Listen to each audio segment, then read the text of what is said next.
what we say actually, rather than keeping yourself engaged with your strength, focus on your skills. What do you lack? আপনি আপনার স্কিলে focus করেন। Skill কোনটা আপনার নাই সেদিকে তাকান, স্ট্রেংথ কোনটা আপনার আছে সেটার দিকে তাকায় বসে থাকার দরকার নাই। যদি আপনি নিজেকে আপনার জায়গা থেকে আরো আপলিফট করতে চান, তাহলে কোন স্কিলটা আপনার নাই সেটার দিকে তাকান। Remember the quote Einstein gave, if you keep doing the same thing, আপনি ওই একই রেজাল্টই তো আবার পাবেন। সো যে স্ট্রেংথ আপনার কাছে অলরেডি কথার কথা আছে, আপনি ওইটাকে ধরে যদি কাজ করতে থাকেন, আপনার রেজাল্ট তো চেঞ্জ হবে না। You will be in the same position forever. Rather, you should be focusing what skills you don't have. আপনাকে সেটা অ্যাচিভ করার জন্য আগাইতে হবে। Now, what's the difference actually? Strength and skill. That was a question from our first webinar also.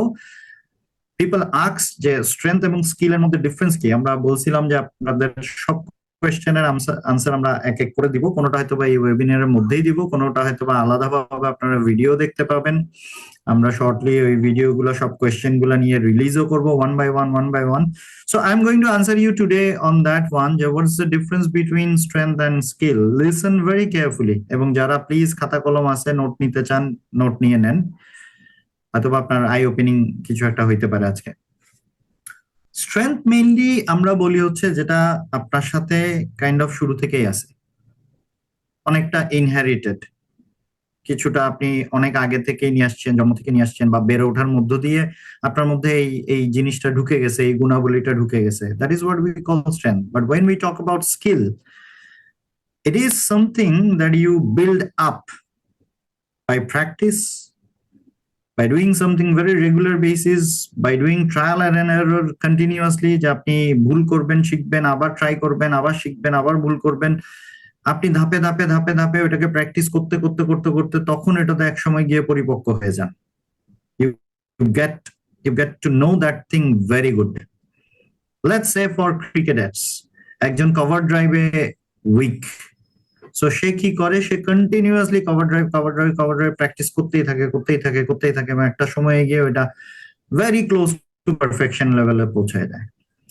So আমরা যদি strength এবং স্কিলের মধ্যে ডিফারেন্সিয়েশন করতে যাই, মুদ্রা কথা ব্যাপারগুলো এরকম হবে যে স্ট্রেংথ ইজ কাইন্ড অফ যেটা আপনার চারিত্রিক বৈশিষ্ট্যের মধ্যে ঢুকে গেছে।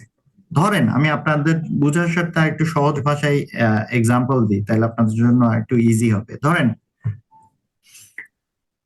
আপনি দাবি করেন যে আপনি খুব স্ট্রেইট ফরওয়ার্ড, যে আপনার মনের মধ্যে যা আছে আপনি মুখ দিয়ে ওটা বলে ফেলেন। So basically you don't bother যে এতে কার ক্ষতি হচ্ছে, কার অপমান হচ্ছে, কার খারাপ লাগতেছে, কার কি ঘটতেছে, you don't bother at all, আপনি বলেই ফেলেন।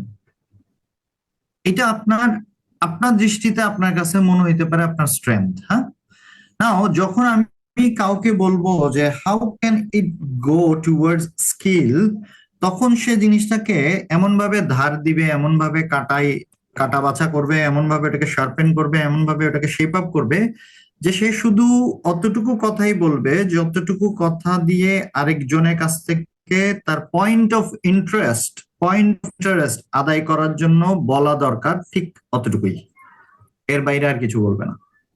So then this characteristics, personal traits যেটা আপনার মধ্যে ঢুকে গেছে, যে straight forward, upfront, this that, এটা তখন একটা স্কিলের দিকে ডাইভার্ট হওয়া শুরু করবে যখন আপনি এটাকে শেপ আপ করা শুরু করবেন।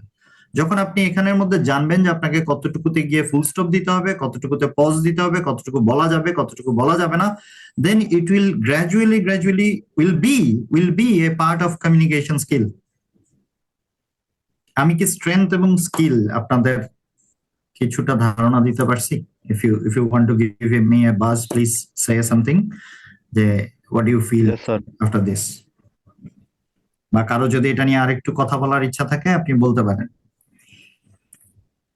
সো রিমেম্বার, আপনার মধ্যে যে স্ট্রেংথ আছে সেটাকে আপনি চাইলে কোনো একটা সময় আরো বেটার স্কিলে পরিণত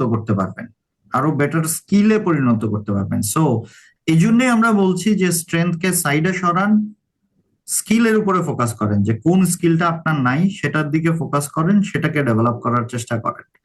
তাহলে এটা আরো বেটার হবে। এখন আরো কিছু সমস্যা আছে এখানে, যে স্ট্রেংথ থাকলে সেটাকে সাইডে রাখতে কেন বলতেছে, আরো কিছু বিষয় আছে এই পয়েন্টে। সেটা হচ্ছে অনেক সময় এই স্ট্রেংথ গুলা আমাদেরকে না একেবারে একটা বদ্ধমূল ধারণার জায়গায় বসায় দেয়। আমরা মনে করি এটা আমাদের অনেক ভালো বিষয়, এটা থেকে আমরা আর বেরোইতে পারি না। এটা যে আরো অন্যদের ক্ষেত্রে এর চেয়েও ভালো অবস্থায় আছে এটা ফিল করতে পারি না, অথবা আমার কাছে মনে হয় যে এটা আসলে ভালো, বাট এটা যে আসলে ভালো না এটাও বুঝতে পারি না। সো এই জন্য যারা নিজের স্ট্রেংথের জায়গাটাতে হিপনোটাইজড হয়ে বসে থাকে যে আমার স্ট্রেংথেই আমি এরকম, আমি এমনই, আমি এটা ভালো করি, তারা তখন আর অন্য কিছু ডেভেলপমেন্টে মনোযোগ দিতে পারে না, অন্য কিছু তৈরি করতে পারে না। তাদের কাছে দুনিয়াটা অতটুকুর মধ্যে আটকায় থাকে। Have you heard this? ছোটবেলায় এটা পড়ছেন কিনা শব্দটা, কুপমন্ডুক? How many of you know that the meaning of the word কুপমন্ডুক? কারো জানা আছে বাংলাটার মানে কি? পুয়ার ব্যাংক স্যার, সরি, পুয়ার ব্যাংক। জাকির? কুয়ার ব্যাংক। অ্যাকচুয়ালি কুপমন্ডুক বলতে আসলে কুয়ার ব্যাংক মিন করে না, মিন করে হচ্ছে সীমিত জ্ঞান। বাট দা স্যার এটা মিন করে আক্ষরিক আক্ষরিক মিনিংটা হচ্ছে কুয়ার ব্যাংক, বিকজ কূপ মানে কুয়া, মন্ডুক মানে bank, so queer bank. But actually এটা দিয়ে বোঝানো হয় হচ্ছে সীমিত জ্ঞান। নাও কুয়ার ব্যাংকের জ্ঞান সীমিত কেন হবে? Anyone want to contribute? যে বলতে চান যে কুয়ার ব্যাংকের জ্ঞান সীমিত হবে কেন? আমি বলবো স্যার। জি স্যার ও অল্প একটু জায়গার মধ্যে থাকে, ওর মানে সীমানাটা খুবই ছোট, ও ওইটা কি মনে করে অনেক কিছু। আসলে রাইট কুয়ার থেকে বাইরে পুকুর আছে, নদী আছে, সাগর আছে, রাইট। সেটাও জানে। এবং সবচেয়ে বড় কথা হচ্ছে সে কুয়ার ওই মুখটা দিয়ে আকাশটা যতটুকু দেখে তার কাছে মনে হয় আকাশ মনে হয় এতটুকু, এর বেশি আর আকাশ নাই। সো এই জন্য কুয়ার ব্যাংক বা কুপমন্ডুক দিয়ে এটাই বোঝানো হয় যে যখন আপনার জ্ঞান সীমিত। সো যারা নিজের স্ট্রেংথের মধ্যে ডুবে থাকেন তারা আস্তে আস্তে আস্তে আস্তে ওই কুপমন্ডুক পর্যায়ের দিকে চলে যাওয়া শুরু করেন। দ্যাটস ওয়াই উই সে, ট্রেনাররা এটাই বলে যে বেটার ইউ ফোকাস স্কিলস, আপনি স্কিল ডেভেলপমেন্টের দিকে মনোযোগ দেন, তাহলে বেটার হবে।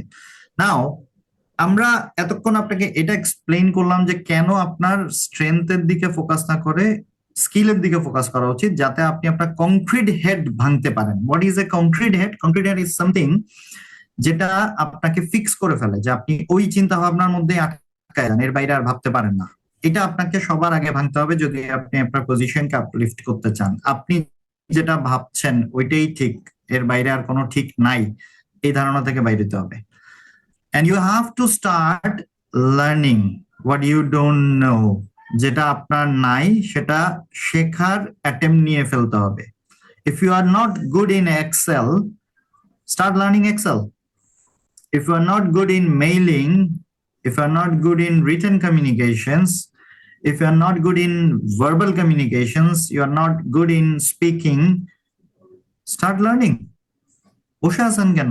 শেখা শুরু করেন, ইমিডিয়েট বেসিসে শেখা শুরু করেন। And when you start learning, learn from everyone, every single person, senior, junior, boss, top management, owners, buying house, যে কোনো অডিট ফার্মস, ফ্যাক্টরিতে ঘুরতে আসা কোনো গেস্ট, এনিওয়ান, কিপ লার্নিং। সবাইকে অবজার্ভ করতে থাকেন, সবাইকে দেখতে থাকেন, কার মধ্যে ভালো কি আছে ওটার দিকে মনোযোগ দেন।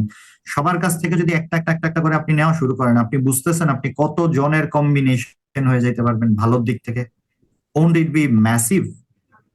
যে আপনি সবারই একটা একটা একটা একটা করে ভালো গুণ নিয়ে ফেলতেছেন, আপনি বুঝতে পারবেন যে আপনার ইমপ্রুভমেন্ট কোন লেভেলে পৌঁছে যাবে, আপনি ভালোর কোন মাত্রায় চলে যাবেন যদি সবার একটা একটা করে ভালো জিনিস আপনি নেওয়া শুরু করেন, যাদেরকে আপনি আপনার চারপাশে অবজার্ভ করতেছেন, প্রতিদিন দেখতেছেন। So learning has no limit. লজ্জা শরম নিয়ে শিখতে পারবেন না, লজ্জা শরম ভেঙে শেখা শুরু করেন, তাহলে আপনার লার্নিং এর স্কেল অন্য মাত্রায় পৌঁছে যাবে।